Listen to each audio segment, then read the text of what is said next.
انگریز 1800 کے اوائل میں نو آبادیاتی نظام کی مشق کرنے میں مصروف تھے اور ایشیا، افریقہ اور مشرقی وسطی کے بارے میں بڑے قطعی منصوبے رکھتے تھے۔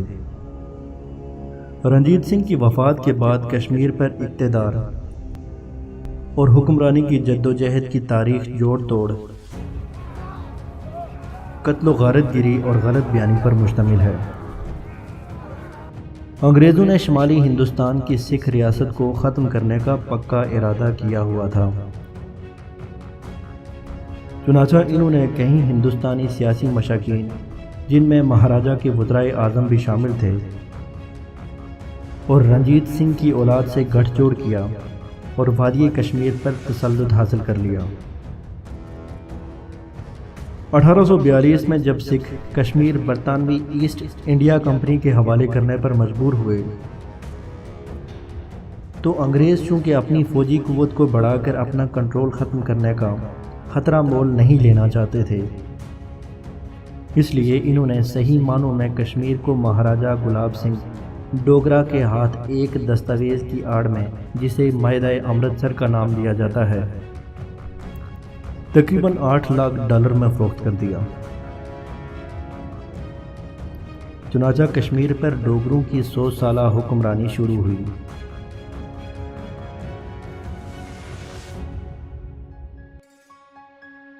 جس کا خاتمہ 1947 میں ہوا۔ متعدد تاریخی کتابوں اور دستاویزات سے یہ واضح ہے کہ کشمیر کی فروخت نہ صرف غیر قانونی تھی بلکہ غیر اخلاقی بھی تھی۔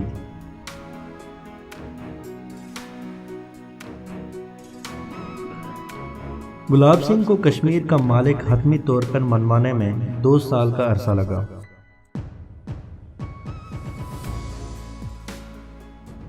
اور اس کے لیے اسے برطانوی فوج کی مدد لینی پڑی۔ تاریخ صاف طور پر بتاتی ہے کہ کشمیری عوام نے اپنی اس فروخت اور ڈوگرا حکمرانوں کے رعب میں اس جبری ہندو حکمرانی کو نہ صرف مسترد کیا بلکہ نفرت کی نظر سے دیکھا، جو انگریزوں کے تعاون سے ان پر مسلط کی گئی تھی۔ مسلم آبادی نے نئے آقاؤں کے خلاف سردار شمس خان، سردار سبز علی خان اور سردار ملی خان کی قیادت میں بغاوت کر دی۔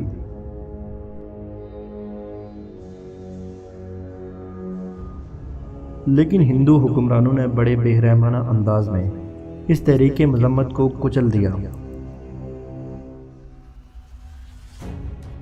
اور مجاہدین آزادی سردار سبز علی خان اور سردار ملی خان کی کھال کھنچوا دی۔ A.H. سروردی اپنی کتاب المیہ کشمیر میں لکھتے ہیں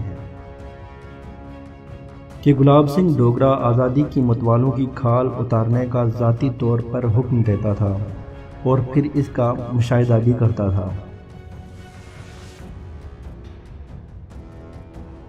گلاب سنگھ اپنے جلادوں کو حکم دیتا تھا کہ شمع آزادی کے پروانوں کی زندہ کھال اتار دی جائے اور کھال سر سے پاؤں کی طرف نہیں بلکہ پاؤں سے سر کی طرف اتاری جائے،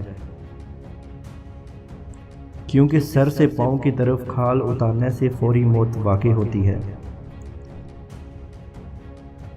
اور اس سے اتنی تکلیف بھی نہیں ہوتی، لیکن اگر کھال پاؤں سے سر کی طرف اتاری جائے تو مظلوم ہوش و حواس میں رہتا ہے۔ یہ کارروائی اتنی ظالمانہ تھی کہ جلاد بھی اس سے ہچکچاتے تھے، لیکن گلاب سنگھ کھال اتارنے کے ذاتی طور پر احکامات جاری کرتا تھا۔ کارروائی مکمل ہونے کے بعد اس کا حکم دیتا تھا کہ کھال میں گھاس پھوس بھر کر درخت کی اونچی شاخ پر اس کی نمائش کی جائے تاکہ دوسروں کو سبق ملے۔ اگلے 100 برسوں میں ایسے برے اور غیر انسانی فعل عام ہو گئے، لیکن کشمیریوں نے ڈوگروں کی ظالمانہ حکومت کے خلاف اپنی مزاحمت میں کمی نہ ہونے دی۔